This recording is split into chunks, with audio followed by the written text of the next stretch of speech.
Fala família Pra Cima Podcast, é um prazer estar com vocês em mais um dia, mais uma noite, ou não sei qual horário que você vai estar vendo aí. Então bom dia, boa tarde, boa noite, dependendo do horário. Se você está vendo no mesmo horário, é uma boa noite. Galera, estamos aqui hoje com o Thiago Chagas, né? O Thiagão.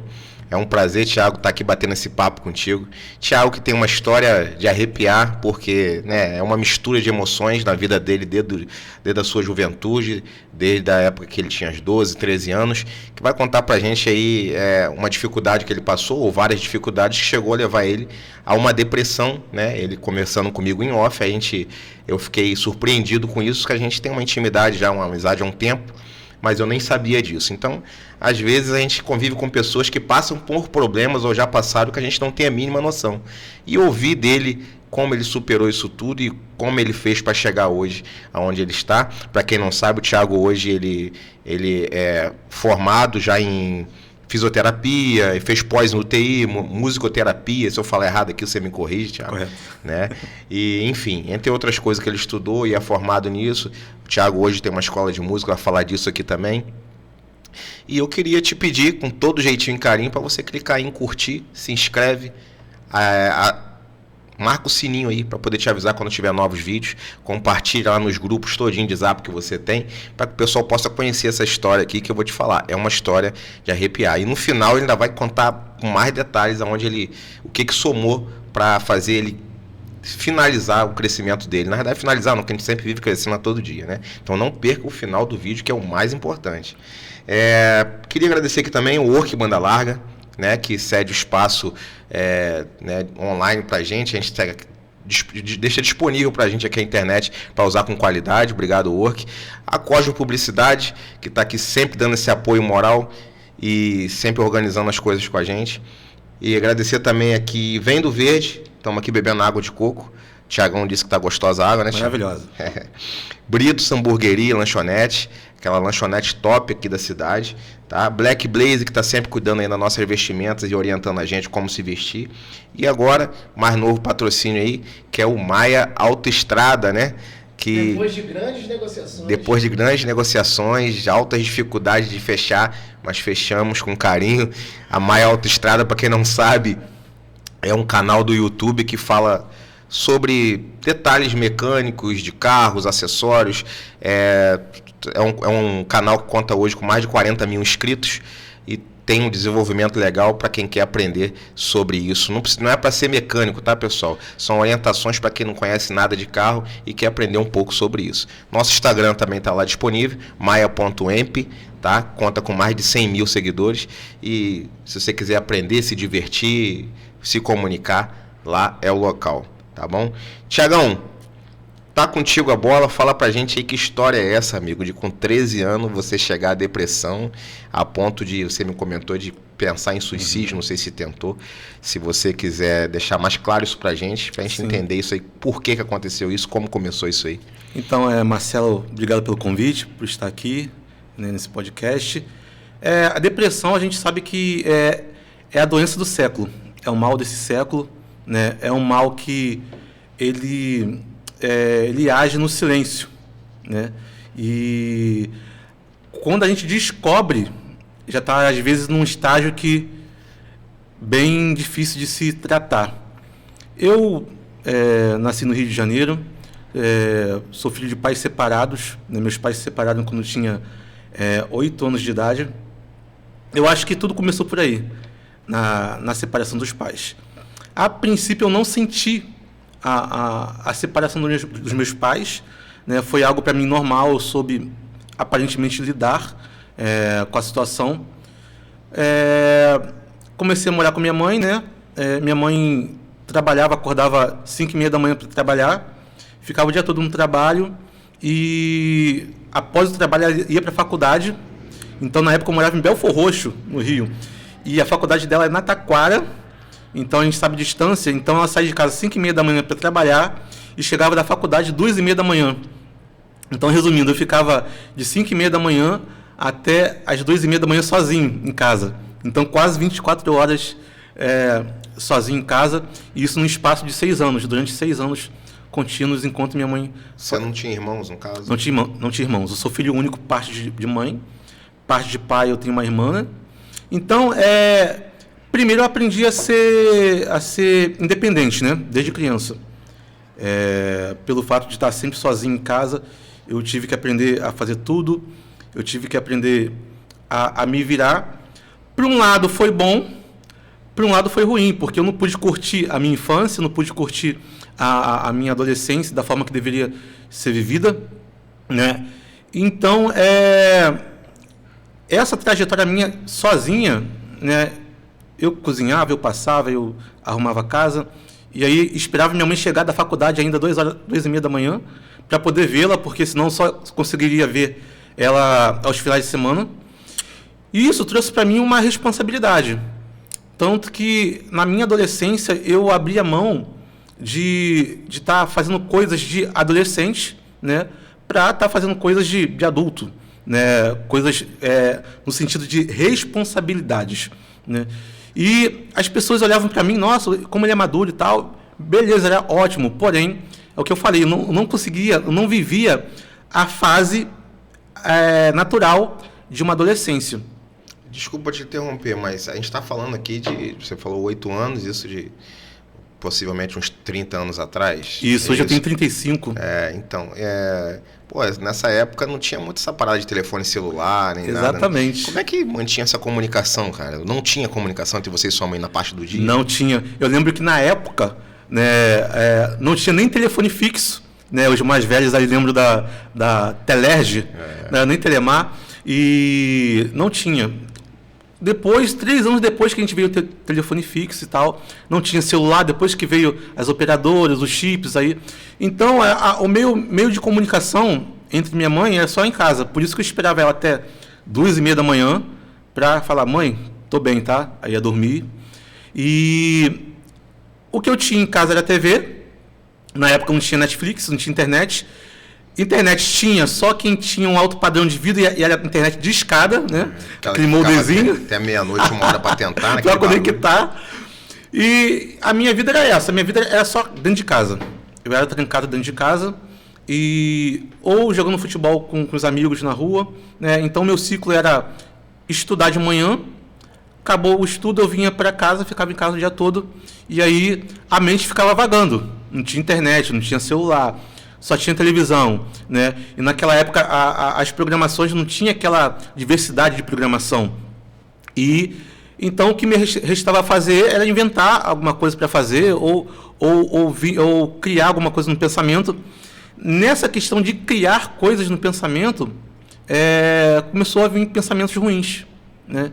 E começou a vir a adolescência e aí as frustrações da vida. Aquela coisa do primeiro amor, do adolescente, primeira paixãozinha, aí não dá certo, aí você se frustra, sempre tem, né? E você se frustra, né?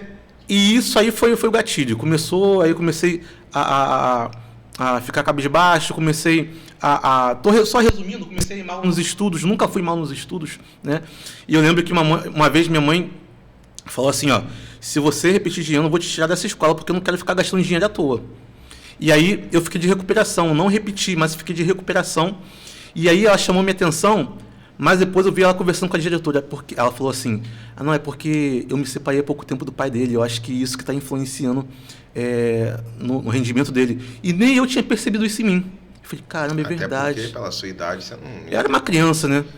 E deixa eu te perguntar, e seu pai, no caso, ele mantinha contato com você? Sim, por mais que eram pais separados, eu tive um pai sempre presente, né, sempre me aconselhava, a gente morava perto, eu via quase todos os dias, caminho de escola para casa, no meio do caminho era a casa dele, ou era o trabalho dele também, então a gente sempre tinha esse contato. E foi opção sua ficar com a sua mãe? Foi opção, até porque era criança, então mãe sozinha, aí o filho homem, né, então a opção foi ficar com a minha mãe.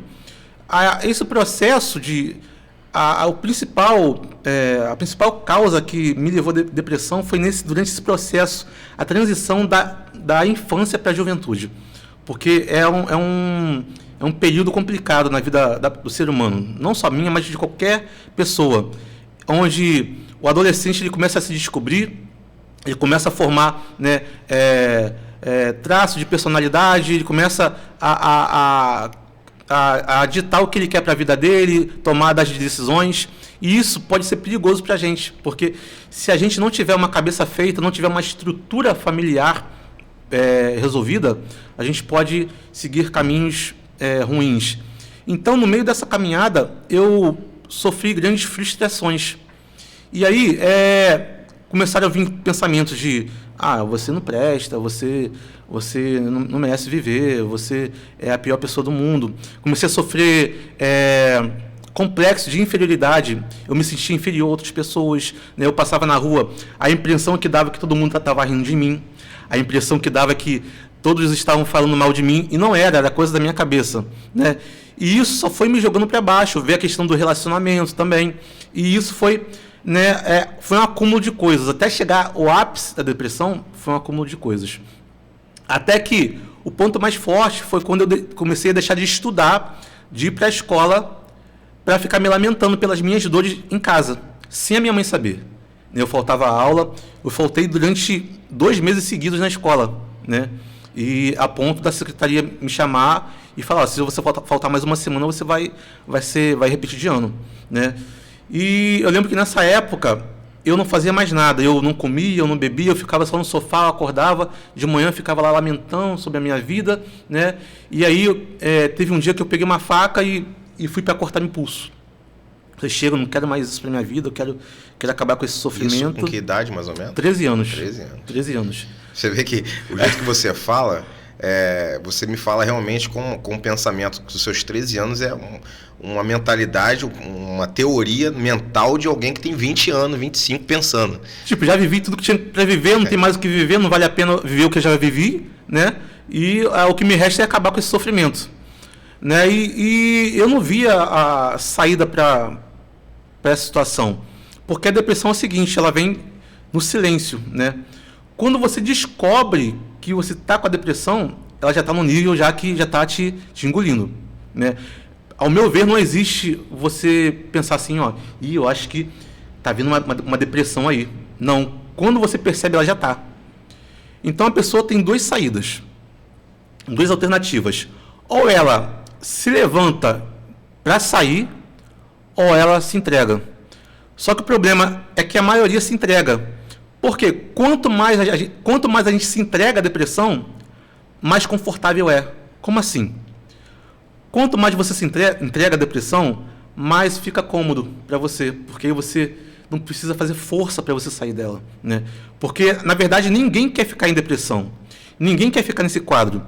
Só que quando a gente se encontra nesse quadro, é algo meio que já confortável, é para amenizar o sofrimento. Eu ouvi um cara falar que o nosso cérebro ele é preguiçoso, então ele é treinado para procurar algo que dá menos trabalho. Exatamente, por isso que a pessoa, num quadro depressivo, ela quer se matar. Porque ela quer logo solucionar o problema dela. Por mais que ela saiba que aquilo ali não vai resolver. Mas é uma forma de amenizar o sofrimento. Então, já estou com depressão mesmo, eu vou me entregar porque não vou precisar me esforçar. Agora, se você quer se levantar, você tem que se esforçar, né? Então, eu vivi nesse quadro dos 13 anos aos 17, né? E sem ninguém saber. Esse foi o pior, né? Porque o pior da depressão é aquele que tem e não compartilha. E aí ele quer resolver sozinho. Foi o meu caso. Eu tentei resolver sozinho. Graças a Deus eu consegui sair, né? Mas de repente não poderia ter conseguido. E como eu venci a depressão? Eu precisei sair de um cenário que eu vivia, né? Então, com 17 anos eu saí do Rio de Janeiro, vim morar em Quissamã, morei em Quissamã aqui durante 11 meses e fui morar em Macaé. Aí fiquei morando em Macaé durante 10 anos. Essa minha saída do Rio de Janeiro para Quissamã que veio me trazer essa cura, porque eu saí daquele cenário caótico que eu vivia, né, para um novo cenário, para um novo ambiente, e isso trouxe um renovo para a minha vida. Então, a pessoa que está depressiva, vivendo um quadro depressivo, a primeira coisa que ela precisa buscar é ajuda. E a segunda é sair daquele ambiente que levou a ela até aquele quadro depressivo. Às vezes, realmente, um ambiente físico, né? Uma Sim, mudança geográfica. Exatamente. Exatamente. Eu saí do Rio porque eu falei assim, cara, se eu ficar aqui, eu vou morrer. Eu sabia que ia morrer, porque eu não aguentava mais o ambiente. Mas a sua mãe veio com você para Quissamã? Não, eu vim sozinho. Eu vim sozinho, vim morar com meu pai mora aqui em Quissamã, né? Foi doloroso largar minha mãe, mas eu tive que sair não por causa dela, mas por causa do local. E aos 17 ela sabia que você passou por aquilo? Até Não, ainda? ela foi saber agora tem poucos anos. Quase ninguém sabia da minha história, dessa questão de depressão, né? E quando eu saí, foi esse escape. Porque Rio de Janeiro é todo um cenário, né? Caótico, né? Trânsito, estresse, né? Lá eu trabalhava no centro do Rio, Presidente Vargas. Estresse diário, isso já contribui. Trabalhava com o quê, Thiago? Trabalhava com administração, na parte administrativa, né? Então, isso já acabava comigo, né? Eu vejo as pessoas do interior querendo ir para a cidade grande, eu falo, gente, não faz isso não. Fica no interior, aqui tem qualidade de vida, tudo é perto, tem uma dificuldade ou outra, mas aqui é melhor. Porque quem está na capital quer vir para o interior, mas quem está no interior quer ir para a capital. Só que essa vida de capital é muito desgaste, não só físico, mas desgaste mental, desgaste emocional. Quando eu saí do Rio e vim para cá, minha vida girou. Novas amizades, novos locais, né, novas conexões. Então, eu deixei minha bagagem lá. Minha bagagem emocional ficou lá. O que eu trouxe foi a minha bagagem física. Então, aqui eu comecei a viver uma nova vida. Então, a gente precisa... o primeiro passo para vencer a depressão é buscar ajuda. O segundo é você sair do ambiente que te tornou uma pessoa depressiva, né? E aí você buscar novos ares. E você querer, porque se a pessoa também não quiser, ela vai ficar naquele quadro a vida toda. É meio que fica preso no passado ou preso a um futuro que nem pertence a ele. Exatamente. E eu lembro que quando eu tinha 11 anos, minha mãe me colocou na aula de música, né? Na aula de teclado e na aula de informática. Por quê? Ela falou assim, você fica sozinho o dia todo em casa. Então, para não deixar você solto na rua, eu vou ocupar sua mente. Então, ela me colocou no curso de informática e no curso de teclado. E por causa dela... talvez ela já até imaginasse isso, né? Exatamente. Né? Porque uma criança sozinha em casa o dia todo, né? E minha mãe não tinha para onde correr. Ou ela trabalhava, ou trabalhava, né? Então, se ela deixasse de trabalhar para ficar comigo, quem iria sustentar a casa? Então, eu super compreendo ela até hoje, né? E minha mãe é uma guerreira, é um exemplo para mim.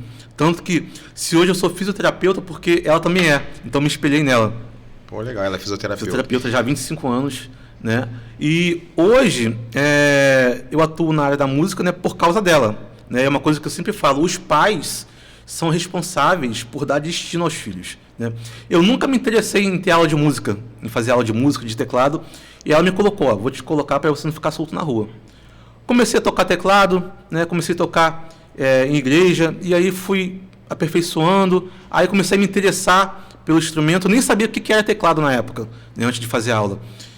Comecei a me interessar, eu já atuava na música, já cantava, né, quando eu era criança.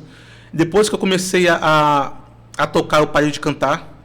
Quando você diz que você cantava, você diz o quê? Em igreja? Em igreja, desde criança.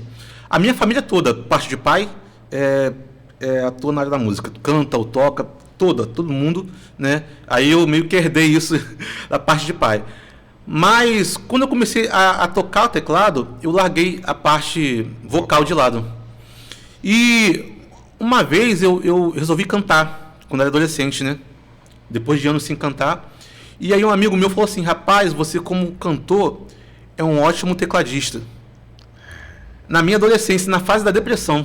Nossa. Aí já foi mais uma bagagem para me derrubar. Aí foram vários casos, né? Só foi acumulando. O interessante é que são um tipo de brincadeira que a pessoa que talvez esteja fazendo nem não imagina. Tem a maldade, exatamente. Nem imagina, mas assim, você falou de um jeito que me fez lembrar várias pessoas que falou nesse sentido comigo. Hoje a gente ainda ouve isso, né?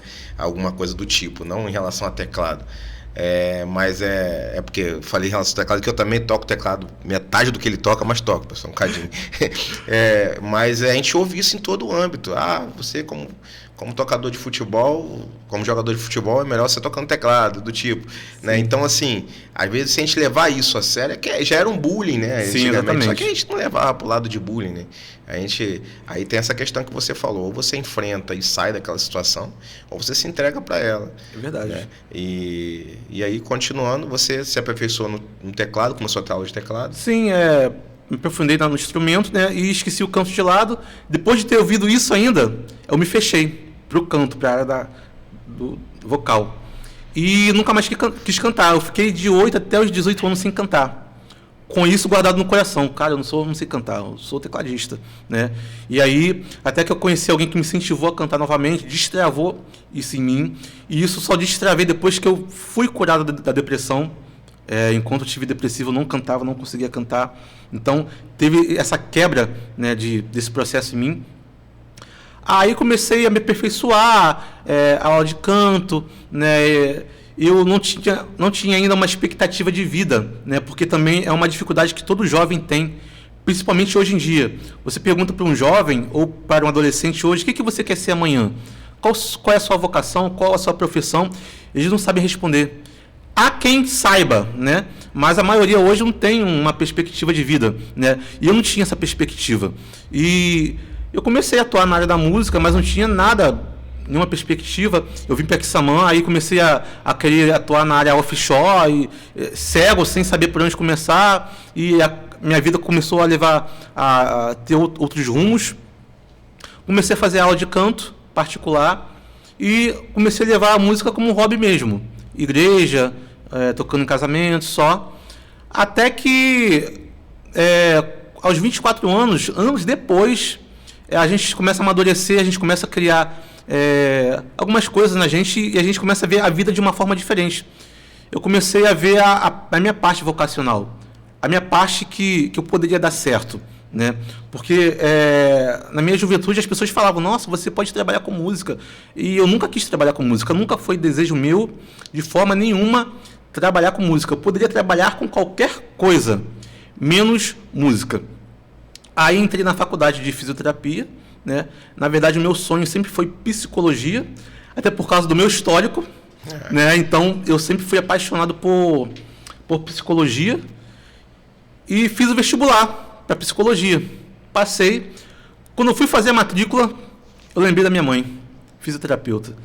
Aí comecei a fazer a faculdade de fisioterapia, né? Me formei e a minha experiência na área da saúde é com psicologia, trabalhei com psiquiatria.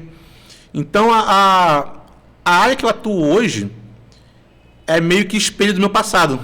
Quando você fala área que atua, é porque você hoje é concursado, né, no setor público. Isso. E na área da saúde, e a área minha específica é a área de saúde mental. Eu trabalhei anos na área de saúde mental em Macaé, com psiquiatria.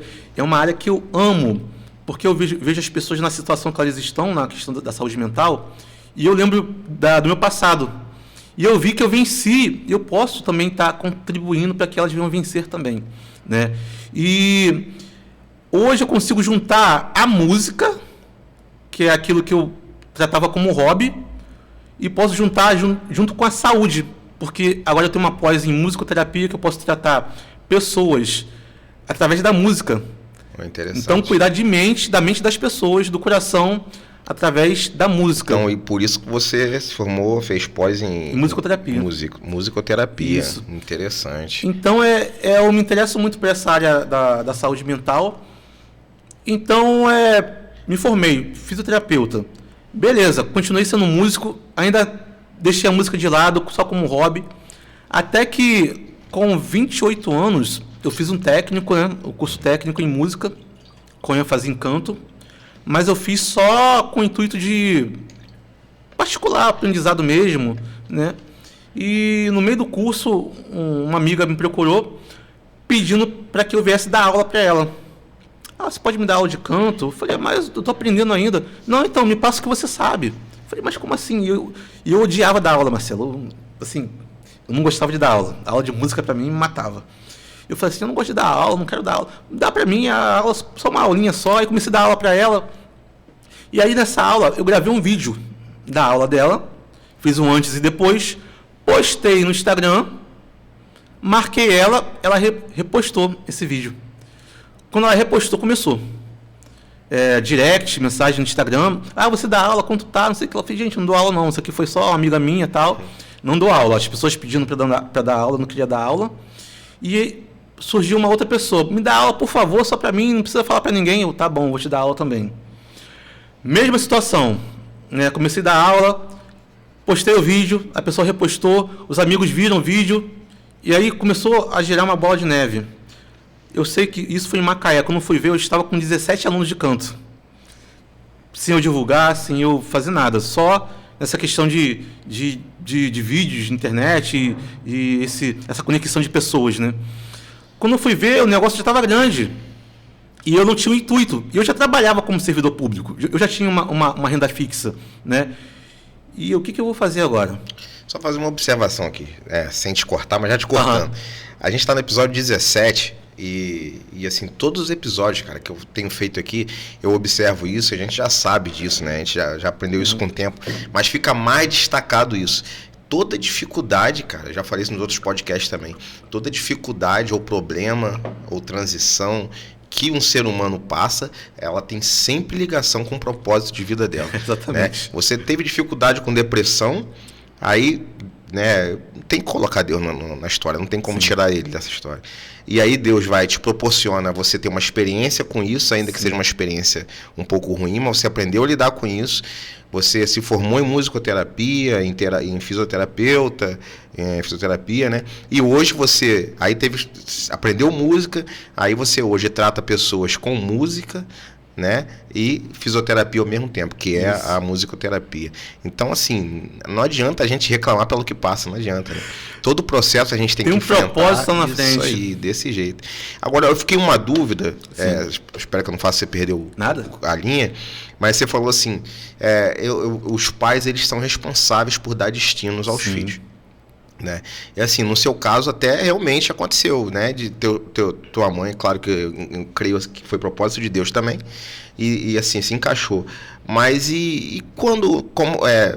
como fica assim, os pais querem algo, ou traçam um destino para os filhos, e encaminham eles, mas eles não querem seguir aquele destino.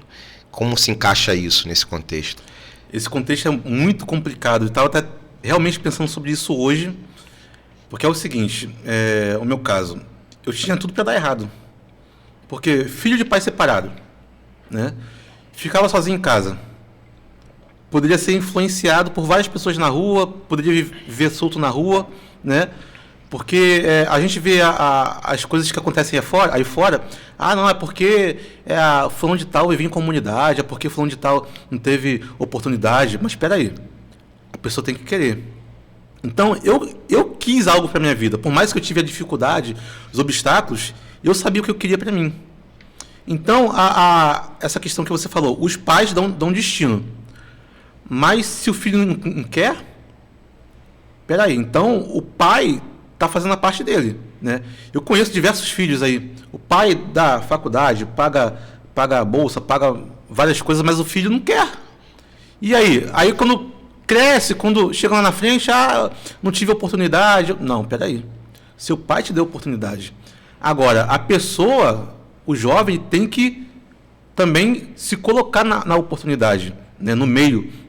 Senão, ele não vai conseguir. Conheço jovens que cresceram em comunidades, hoje são empresários bem-sucedidos. Também conheço jovens que moravam na zona sul do Rio e hoje vivem nas drogas. Né? E aí? E a gente vê várias vias, né? Vê as vias realmente que os pais se ausentaram. Sim. E aí os filhos tiveram que passar um processo muito mais complicado para se encaixar em algo. E venceram. E venceram, E o que você falou é real. Os pais precisam não ter essa culpa. Exatamente. Né? Então eu entendi agora o posicionamento. Cumprir o papel deles. Cumprir o papel deles. Cumprir o papel. Agora, se o filho não quer, porque infelizmente hoje o local que a gente vive, a geração, a sociedade, na verdade, você cuida dos seus filhos em casa, você educa, mas quando chega lá na escola, quando chega na faculdade, quando chega na rua, é uma sociedade diferente. Eles desconstroem tudo aquilo que você ensina para os seus filhos. E se a sua casa não estiver bem alicerçada, né, na educação, né, na conversa, no diálogo, você pode até perder os seus filhos. Porque a gente está vivendo um momento difícil hoje, né, que você fala para o seu filho, você não pode fazer isso aqui, você não pode ir para a esquerda. Aí chega lá na rua, a pessoa fala, não, vai para a esquerda, não tem nada a ver. Então... Isso quando chega na rua. Isso quando chega na... Porque hoje com a televisão, televisão, celular, né? É muito difícil. Então, já vi pais que ensinaram assim, os filhos mesmo na educação, na conversa, no diálogo, mas quando chega na universidade, a cabeça muda. E aí, não basta somente, eu aprendo o seguinte, não basta somente ensinar. Você deve ensinar o seu filho a ser uma pessoa influenciadora, não um influenciado. Porque, é o que eu falei, o camarada viveu a infância toda na comunidade, mas ele não era influenciado, ele era influenciador. Agora, o camarada viveu a infância toda na Zona Sul, playboy, tinha condições, hoje está nas drogas. Ele foi influenciado. Então, a gente precisa também trabalhar na geração de hoje a influência, o poder de não ser influenciado, mas ser um influenciador, né? Eu entendi isso para mim, né, na minha adolescência. Eu não posso ser influenciado pelas circunstâncias, eu tenho que influenciar pessoas, né? Se hoje eu estou onde eu estou, é porque eu não deixei ser influenciado pelas aparências, ou pelas coisas que me falaram, né? A gente tem que influenciar, tem que ser a diferença. Pô, é interessante. Você decide realmente o que você quer e acabou. Sim, exatamente. Você vai decidir enfrentar tudo. Aí você começou a falar sobre... Você percebeu... Acho que você ia falar sobre as multifunções suas. Você começou a falar e eu te cortei, a gente entrou nesse assunto. Então, aí hoje é a questão da música, né? Eu nunca tive música como profissão, como eu falei. Sempre foi um hobby. Foi a questão de tocar em igreja, cantar. Só que chegou um ponto que ficou muito sério. E eu sempre corri. Eu falei, não preciso de música, eu já tenho meu emprego, concursado. E, geralmente quem é concursado fica meio acomodado, né? Eu já estava acomodado com isso. Uma falsa estabilidade. Uma falsa estabilidade. Falei, e eu sempre ouvi as pessoas falando, não, a gente precisa ter uma segunda fonte de renda e tal. Eu falei, não precisa não e tal. E aí veio a pandemia. Quando veio a pandemia, eu peguei essa pandemia como uma oportunidade de largar de mão esses alunos de música. Eu falei, agora que eu vou largar de mão, eu vou sair fora disso. E fiz. Né? Meus alunos eram de Macaé, larguei todo mundo, cancelei todas as aulas, pandemia, não estava funcionando, fechou tudo. Beleza. Fiquei em Quissamã, fechou o comércio, fechou tudo. Acabou a pandemia, voltou, né? Foi estabilizando normalmente. Voltei a trabalhar, consegui ser cedido de Macaé para Quissamã. Hoje eu estou aqui em Quissamã pela prefeitura, cedido para cá. E tive a oportunidade de ficar aqui mais na cidade. E apareceram alguns alunos da cidade. Aí eu pensei comigo, Quissamã é tranquilo, cidade pequena, a demanda é pequena, vou dar umas aulinhas aí só para fazer um lanchinho no final de semana, fazer uma graça com a esposa. Tentar pagar a luz. Pagar a luz, pagar o telefone, né? Nada com compromisso. Mas o preço da luz hoje em dia... Hoje não dá mais não. Hoje o salário tem que ficar para a luz e o extra para tentar comprar o lanche mesmo. É verdade. Então, meu intuito com as aulas de música em Quissamã era isso. Quero sair com a esposa hoje. Tô com dinheiro da aula de música, vou sair com ela hoje. Só que aí começou a gerar uma proporção... Mesmo esquema, eu nunca divulguei aula de música, nunca fiquei no Instagram, Facebook, eu dou aula de música, dou aula de teclado, dou aula de canto, tantos reais, tal. Nunca fiz isso, né? A minha maior propaganda sempre foi o meu próprio trabalho. Eu dava aula, postava o vídeo, os alunos repostavam, esses amigos em comuns me procuravam, você dá aula de canto, eu dou. Não tenho vaga não, eu sempre falo, não tenho vaga, e tinha vaga, né? Mas eu não queria dar mais aula. Só que, no final desse ano de 2022, eu não sei o que aconteceu, Marcelo, não sei, sinceramente. Não sei de onde apareceu, né? Eu tinha alguns alunos, e no mês de dezembro de 2022, em uma semana apareceram 9 alunos. Em uma semana. O Instagram começou a chegar mensagem me procurando, TikTok. Eu nem usava TikTok. Né? Começou a aparecer mensagem, você dá aula online, né? E em uma semana peguei aí 12 alunos, né? Boa pergunta. E você dá aula online também? Aula online. Hoje eu tenho aluno em São Paulo, tenho uma aluna na Bahia, tenho uma aluna nos Estados Unidos. Caramba, né? Que legal, cara. Eu nunca imaginei isso. E aí, de dezembro para cá, toda semana aparece alguém querendo fazer aula de música, né? Só que aí eu não tinha espaço próprio. Falei, gente, aonde eu vou acomodar essas pessoas todas, né? E eu falei, foi assim, um desespero. Em uma semana, em 2 semanas praticamente, eu tive que arrumar um espaço, eu tive que comprar equipamento, eu tive que arrumar tudo, né? sem querer, porque eu não queria. Eu me vi forçado, né? Porque as pessoas chegavam para pedir aula, beleza, vamos dar aula. Mas aonde? Em qual horário? Né? E foi um desespero. O mês de janeiro foi uma correria, né? E aí montamos o espaço, que hoje é o Estúdio Átrios.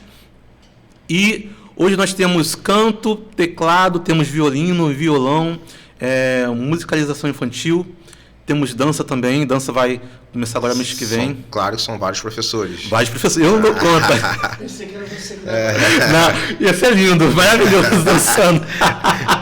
E essas aulas online, especificamente de que você dá? A online é teclado, canto, violino também. Consegue é online. dar mesmo? Né? A gente tem uma plataforma toda direitinho, Poxa, qualidade, tudo. O áudio sai de qualidade, não é aquela coisa vídeo embaçada, é bem tudo pelo aplicativo. Então não diferencia nada da aula presencial. O que na realidade hoje acho que está aumentando. A plataforma é toda. Tá aumentando a quantidade do online para o físico. Sim. Né? Até porque a nível de empreendedorismo você escala com muita mais facilidade. Sim. Né? Mas a nível de quem está estudando dá uma facilidade também. Você tá na sua casa aprendendo no seu quarto, vai ali, ou não dá para.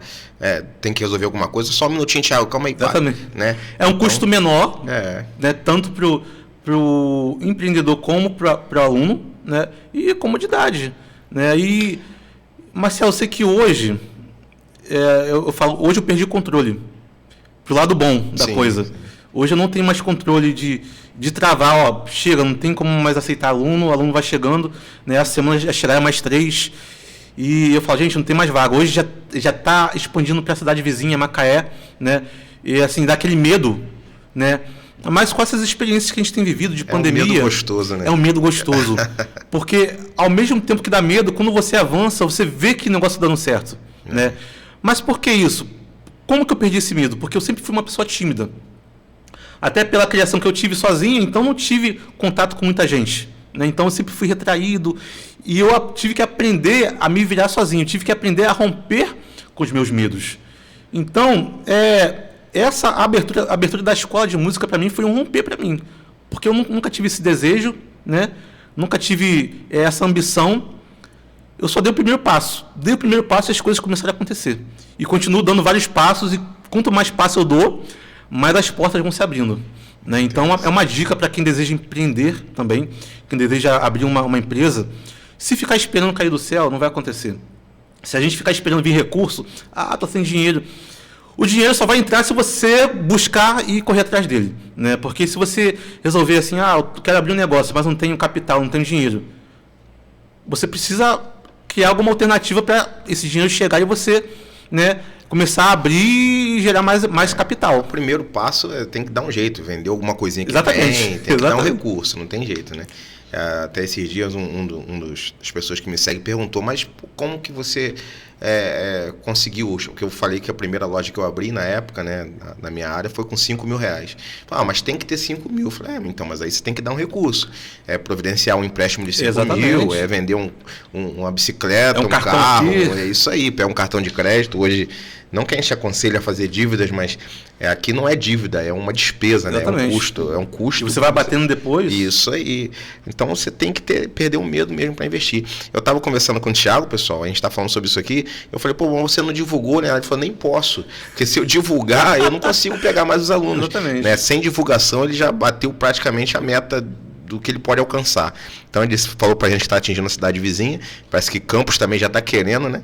E eu não tenho nem mais como ter que arrumar um profissional lá, porque... Então possivelmente vocês vão tentar contato com ele, é certo, e não tem como eu garantir para vocês que vocês vão conseguir vaga, é vocês e ele. Esse negócio de Instagram, Thiago, isso roda mesmo. Então, as redes sociais hoje, elas fazem expandir muito rápido. Muito, por várias vezes. Eu não gosto de assistir aulas de ninguém. Eu não gosto de dar aula, não tenho paciência para isso. Às vezes a gente até faz, porque acaba por alguma coisa, né? Aula de alguma coisa, mas nada de teclado. Mas eu não é também, igual você, eu não gostava de mexer com isso. Né? Mas quando eu passo num vídeo que parece ser o vídeo pra mim, não adianta, cara. Você fica preso. Por quê? Primeiro, pela primeira instância, né? Você bota primeiro a pessoa cantando lá daquele jeito, né? Abençoado, daquele jeito mesmo. Aí eu falei, caramba, Thiago. Aí, a primeira coisa que eu fiz quando você botou um desses vídeos, eu falei, caramba, o Thiago teve a coragem de botar que tá dando aula pra essa pessoa e cantando desse jeito. Celso? Eu falei, rapaz, esse cara não entende Instagram, não. Aí daqui a pouco botou, tanto tempo depois. Aí a pessoa cantando ali os seus 87% de qualidade, eu falei, caramba, até eu fiquei com vontade de fazer aula de canto, confesso pra você. Aí o que acontece? Aí eu só vejo lá nos históricos, o pessoal salvando vídeo, compartilhando. Isso vai viralizando. Você vai ver, você não precisa divulgar para mais ninguém. Exatamente. A própria plataforma divulga para você, as pessoas divulgam, faz a sua propaganda. Então, eu nunca precisei fazer isso. Eu tô dando aula, vem cá, quer fazer aula? Né? Então, quando você tem uma preparação, quando você é um profissional e você sabe daquilo que você faz, você confia no seu trabalho, é tranquilo. E uma dica para quem quer começar a empreender também. Porque o problema é que as pessoas querem abrir o seu negócio, quer crescer, mas não quer se aperfeiçoar. Né? Eu fiz o curso de canto, o técnico, me formei, beleza, mas não fiquei só nisso. Aí tive que fazer outras aulas de canto, né? Porque a música tem áreas específicas, né? Popular, sertanejo, internacional, né? MPB. Então, cada estilo musical tem uma pegada diferente. Eu tive que ter aula com professores diferentes, com pegadas diferentes, para entender essas pegadas. Né? Tive que fazer um curso para professores de canto. Então, não bastava só fazer aula de canto. Eu tinha que saber dar aula de canto, a didática. Então, isso é importante. Que nessas pessoas que, eu quero ser um advogado. Beleza, fiz direito. Mas não faz uma pós. E às vezes não dá certo. Poxa, eu fiz a faculdade. Né? Então a gente tem que sempre buscar esse aperfeiçoamento. Entendi. E qual é a sua perspectiva dos teus alunos hoje? Você tem visto? Tem até uma dessas alunas, acho que deu uma bombada no Instagram aí, num vídeo desse aí. É a Nina, tem 11 anos. É isso aí. Como é que você vê isso, cara? Você acabou de falar, né? Que eles acabam fazendo a propaganda para você. Sim. Mas como você se sente com isso? É gratificante, né? Porque a gente chega, assim, antes do dinheiro, né? Porque a gente que é empresário, não é o dinheiro, é o sucesso daquilo que a gente faz. Então, o mais gratificante nisso tudo é o resultado. A gente chega, dá aula para aluno, e às vezes chega o aluno, às vezes a mãe ou o pai do aluno, caramba, muito obrigado, às vezes eu ouço isso, muito obrigado porque minha filha está cantando bem melhor, meu filho era super tímido na igreja, não conseguia cantar, hoje está mais solto. E às vezes até de saúde mental, eu tenho alunos que chegam para fazer aula, nossa, muito obrigado, porque eu venho para aula às vezes triste, com quadro depressivo, ansiedade, eu saio bem, curado, falei, pô, que legal. Isso é o mais gratificante para a gente, não é nem a parte financeira, mas a parte de você também saber que você está sendo um instrumento para ajudar alguma pessoa, né? Então, eu ouço os depoimentos, né? Às vezes eu recebo mensagens em direct, nossa, passando aqui para agradecer você por tudo que você fez pela minha vida, né? Eu tive uma aluna, né? Eu comecei a dar aula de teclado para ela com 8 anos, lá de Macaé. Hoje ela tem 18. Semana passada ela me mandou um áudio. Queria agradecer você porque você foi o meu mentor, porque por causa de você, semana passada eu passei na faculdade de música. Eu quase chorei, falei, que isso, cara? Porque você me deu força, você me ajudou, me ensinou. Eu falei, não tem dinheiro que pague isso. Né?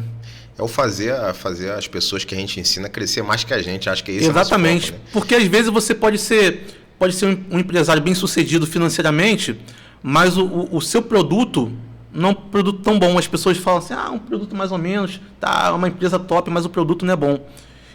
Ou então você, cara, Marcelo Maia, Cosmos, tá, top, produto top. Porque o que importa é o resultado final, não é o que você vai ganhar. Isso aí ganhar consequência. É a consequência. Mas o que importa é o produto que você vai estar integrando.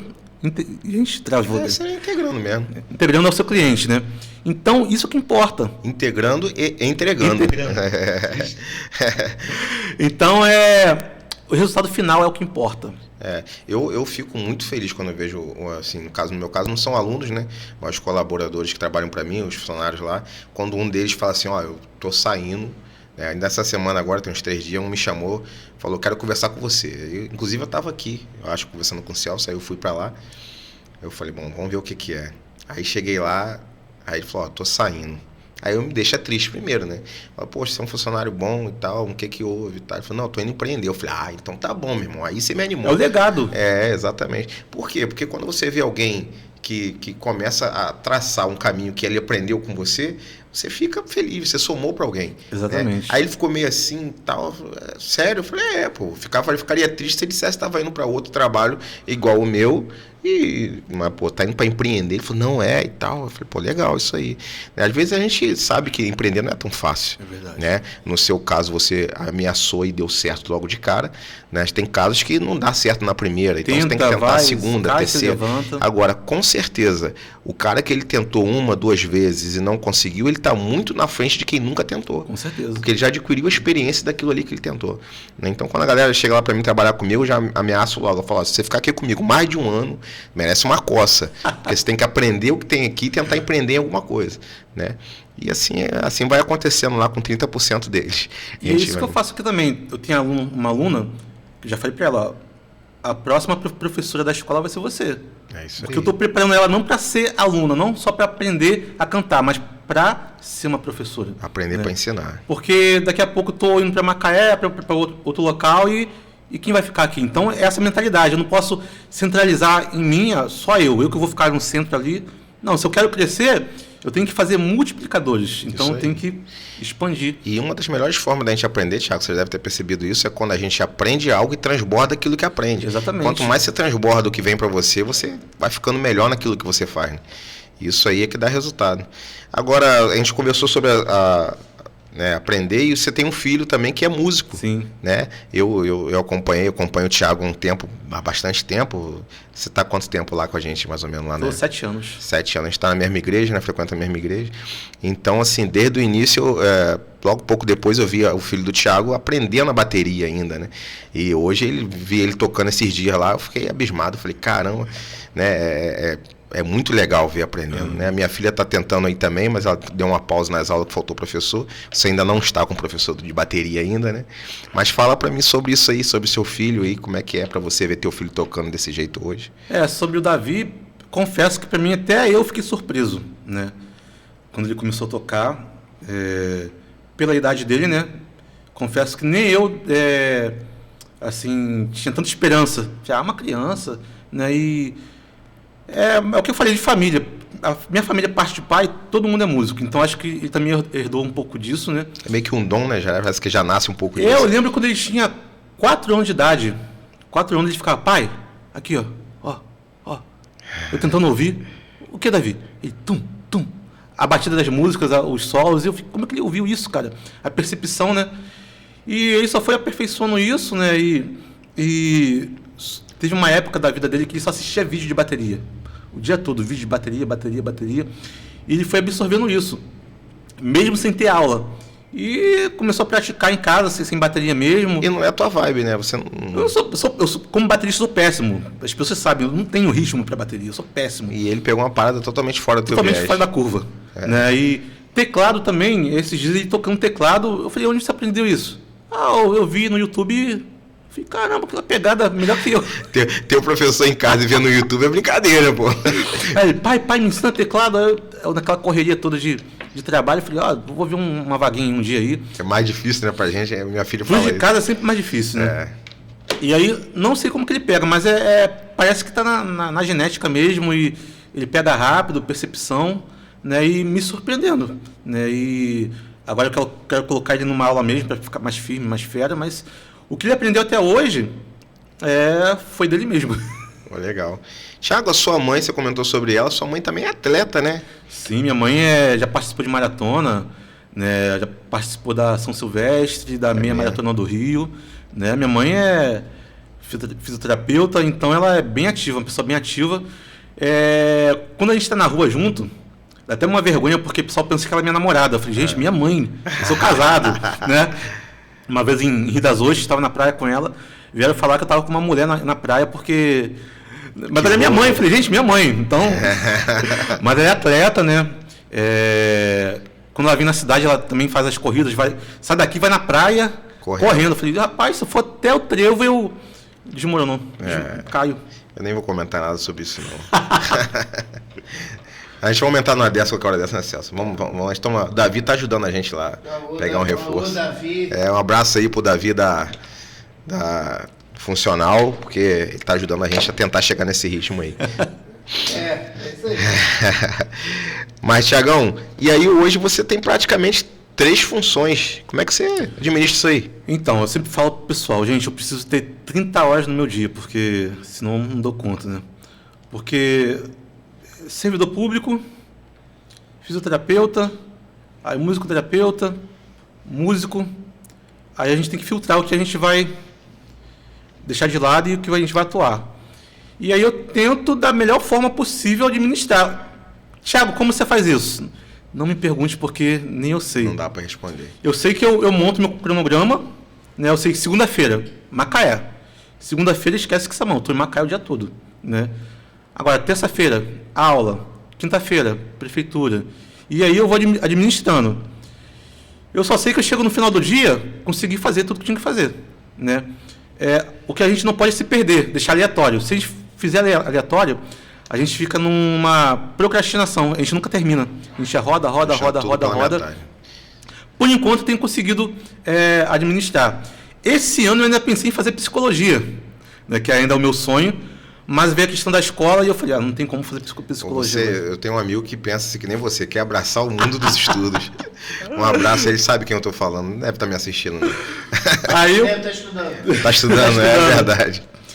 Aí eu só não fiz por causa da escola, mas eu tento administrar, mas também administrar ao ponto de não me fazer mal. Entendi. Quando eu vejo que o negócio está ficando tenso, está sobrecarregando, eu puxo o freio de mão. Esse puxar o freio de mão não é, vou largar aluno, não. Eu tento fazer alguma coisa na minha agenda, né? Ou então, hoje eu vou cancelar as aulas e vou remarcar. Eu aviso os alunos, vamos remarcar para a semana que vem? Eu pego aqueles dias, tiro de folga, respiro, fico com a família. E aí a gente vai levando, né? Final de semana, trabalhar nem pensar. Hoje você conta com quantos professores? Hoje eu tenho 3 professores. 3 professores. Eles são de que áreas? Tem a Daniela, que é musicalização infantil, né? Tem o Samuel, que ele dá violino e violão, dá flauta doce também, e tem a Paula, que ela também dá violão. Legal. E, cara, você pensa, se é que você pode falar isso, você pensa assim que vai chegar uma hora que você vai ter que escolher um viés e pegar nele, ou vai ter que cortar uma dessas ramificações aí, ou não? Você acha que você vai conseguir levar até o final nessas linhas? Eu penso que eu vou conseguir levar, porém, como administrador. Entendi. Não como ali, não executando diretamente. Eu penso o seguinte, eu estou construindo agora, quando eu acabar de construir, eu só vou administrar, porque vai chegar um ponto que, um exemplo, estou em Quissamã, surgiu agora em Macaé, daqui a pouco aparece em Campos, não tem como ficar em tudo ao mesmo tempo, então eu vou ter que ficar administrando, né?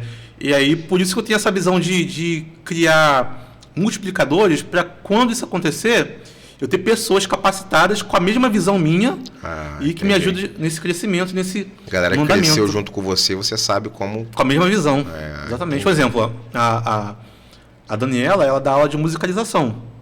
Então, sábado eu não trabalho. Para mim é sagrado, eu não trabalho sábado. Ela já fica aqui no sábado, na escola. Então, eu confio nela, ela fica aqui o sábado o dia todo. Então, tem o Samuel, que é violino. Sexta-feira, na parte da manhã, ele fica o dia todo. Eu não venho aqui sexta-feira pela manhã. Então, já são pessoas da minha confiança.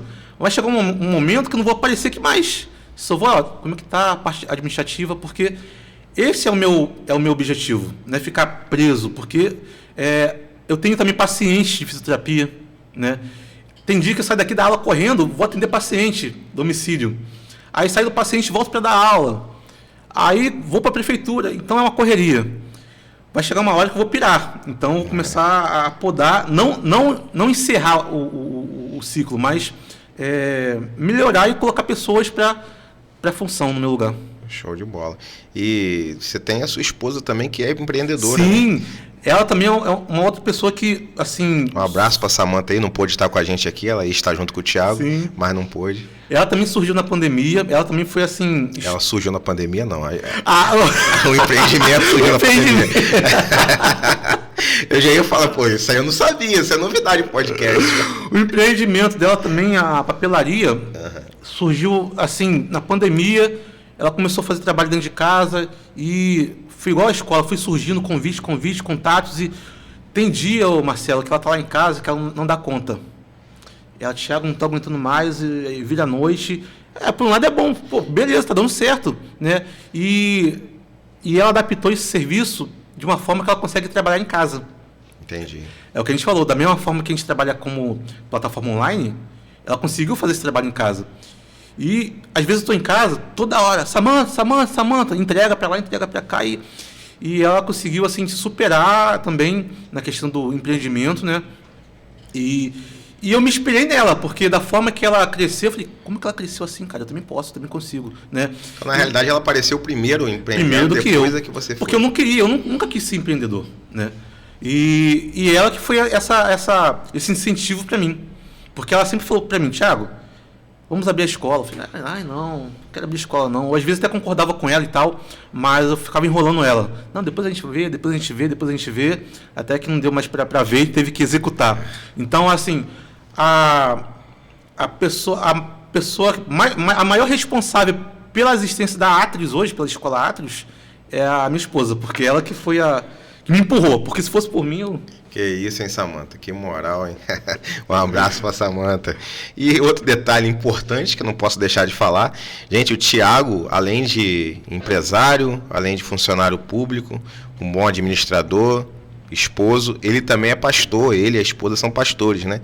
E mais como se diz, um complemento a se cuidar, né? Que cuidar de pessoas Sim. não é fácil. Eu acho que deve ser o trabalho mais difícil de todos esses aí. Aí eu entendo o que eu vivi no passado e trago para hoje. Hoje, quando eu vejo pessoas que passam pela mesma situação que eu passei, eu sei lidar, eu sei cuidar, porque eu sei como é que é. Né? Chegar um jovem hoje que está se automutilando em casa, né? Ah, não quer mais viver. Por que você não quer mais viver? Ah, porque eu estou com dificuldade em casa com meus pais, porque eu vivi uma desilusão amorosa, vamos conversar. Então, hoje eu entendo qual foi o propósito de Deus na minha vida, por tudo que eu passei, para que hoje eu viesse ajudar pessoas que passam pela mesma situação. É sempre assim, né? Ligação com propósito. E aí é o que você fala também, que é mais uma coisa para administrar. Então, eu tenho que ser um músico, eu tenho que ser o professor de música, o fisioterapeuta, o musicoterapeuta, o pai, o esposo e ainda o pastor. Rapaz, eu tiro o chapéu para você. Eu só em pensar metade disso aí, eu já estou suando dentro do ar-condicionado. Tiagão, eu teria aqui 1001 perguntas para fazer para você, mas eu sei que você tem compromisso também hoje, né? Não posso ficar aqui durante muito tempo te prendendo. Já te agradeço por ter dado essa oportunidade de a gente aprender com tudo que você falou aí. E o pessoal tem certeza que gostou. Agradecer você que ficou com a gente até agora. Clica aí em curtir, se inscreve no canal. Não deixe de ativar o sininho, não. Deixa um comentário aí, tá? Desculpa aí hoje não poder ter lido o comentário de vocês, mas eu já peço desculpa e deixo minha satisfação e alegria por vocês terem participado conosco. Tiagão, a bola está contigo. Fala aí o que você tem a dizer sobre isso tudo que você falou, né? Resumindo aí, o que você tem a dizer pro pessoal. Então, gente, primeira coisa é não desistam de vocês, dos seus sonhos, dos seus projetos. Independente do local que vocês estiverem, do cenário, né? O cenário não vai definir o seu futuro. Quem vai definir o seu futuro vai ser você. Vai ser a sua força de vontade, vai ser, né, o seu desejo de vencer. Por mais que esteja difícil, portas fechadas, quem vai abrir as portas vai ser você através da sua atitude, né? E Deus vai te honrar, vai te capacitar, né? Então, não culpe A ou B pelo seu fracasso ou pelo seu sucesso. Você é responsável pelo seu futuro. Você vai definir se você vai ser uma pessoa bem decidida, resolvida, sim ou não. Jamais desista. O início é difícil, mas nada nessa vida é fácil, né? Tudo que a gente faz nessa vida é com suor, é com trabalho, é com esforço, é com muita dedicação, né? O problema é o seguinte, Marcelo, a gente quer tudo para hoje, a gente quer a gente vive uma geração fast food, né? Eu quero fazer hoje e hoje já acontecer. Gente, é um passo após passo, um dia após o outro. Tenham paciência, tenham foco, tenham perseverança, principalmente fé em Deus, que tudo vai dar certo. Independente de você estar vivendo dias ruins ou dias bons, o importante é você sempre manter o foco. O segredo é resiliência, manter o foco. Isso aí. Então, galera, foi bom estar com vocês no episódio 17 e espero que vocês tenham gostado também. Um abraço para todos os nossos patrocinadores, Cosmo Publicidade, Celso, brigadão por tudo. Vamos para cima e até o episódio 18. Um abraço.